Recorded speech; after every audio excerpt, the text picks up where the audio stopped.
I lied. I have one more Apple-related story, although Apple probably doesn't like this story that much. Australian man takes legal action against Apple after his iPhone 10 exploded in his pocket. Oh.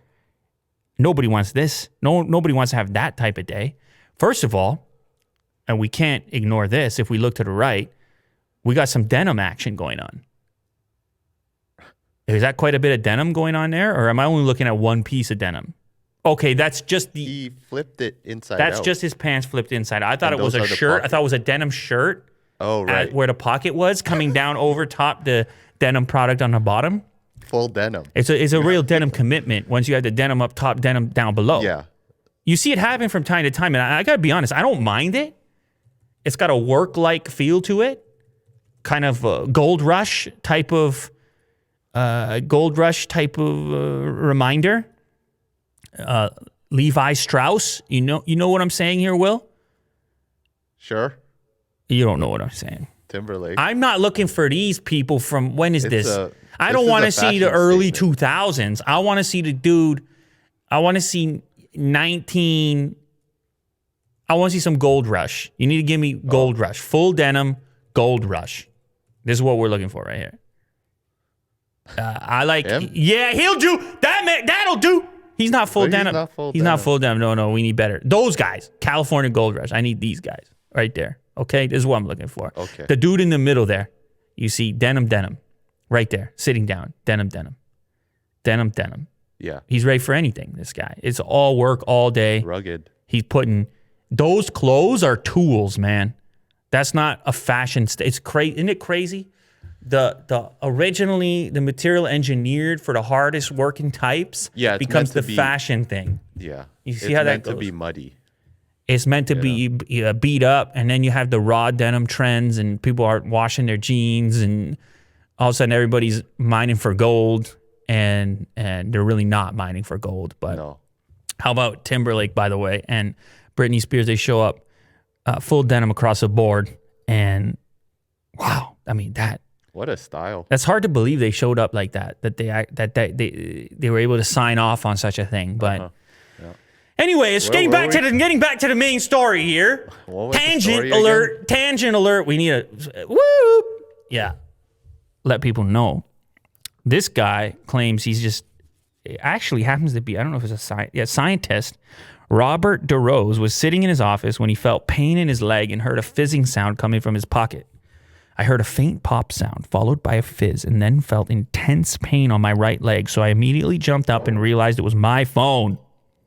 He pulled his iPhone 10 from his pocket, which was just over a year old, to find black smoke coming out of it. Obviously not ideal. He claims he reached out to Apple, didn't hear back. You know who you reach out to after that, right? You reach out, it explodes on your leg, you reach out to Apple, no response. Who do you reach out to next? Well, lawyer up. That's exactly correct. Yeah. You nailed it. You reach out to Carboni lawyers. Okay. You understand? Yeah.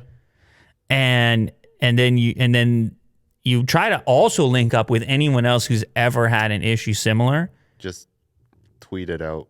Because then you add to the laws. You see what I mean? Yeah. You add to the pile of evidence. So that's actually what happened here. He's working with that legal firm to take action against Apple in search of compensation. And the firm is also representing a second man from Melbourne who claims he was left with a burnt wrist after his Apple Watch overheated. So burns, explosions. Not ideal. I wouldn't be super into it if something like this occurred to me. I'm sure Apple will sort it out. It is important to note there are millions of these devices out there in the world. It's actually, you could look at it a different way. This is like me when I'm in traffic on the highway. You know what I'm saying? Okay. And I sit there and I say to myself, you got the types that could get angry at somebody else. You got the types with the road rage. You could sit there and say, this is the glass half full, half empty scenario. Sure. You really get the opportunity to do such a thing and experiment like this on the highway.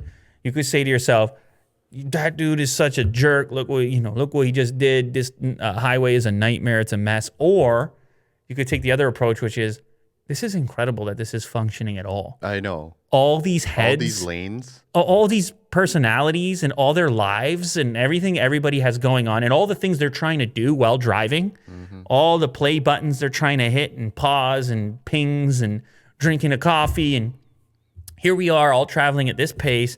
and somehow it's functioning, and somehow more often than not, nothing goes wrong. A lot of stuff goes wrong, but more often, so you could take that approach to it as well. It's up to you. And I would say in this case, you have the option of Apple is crap, or you have the option of, isn't it crazy that they can sell millions of these hot devices with giant batteries and slabs that are constantly charged up and beat up and they rarely explode? The time it took, the engineering, design, you might come to a place of appreciation. Probably not if it's your thigh that is starting to smell like cooked bacon. Oh. Probably not. But for everybody else, they say, I'm glad my phone didn't explode today. Right. How about that for the bright side? About to lay your head down at night. You know what? My phone didn't explode. No, it could be like, my boss was rude to me, my wife left me, my kids hate me. My phone didn't explode today. There's that, yeah. My phone didn't explode today. Just putting that out there. It's all about perspective, Will. Sure.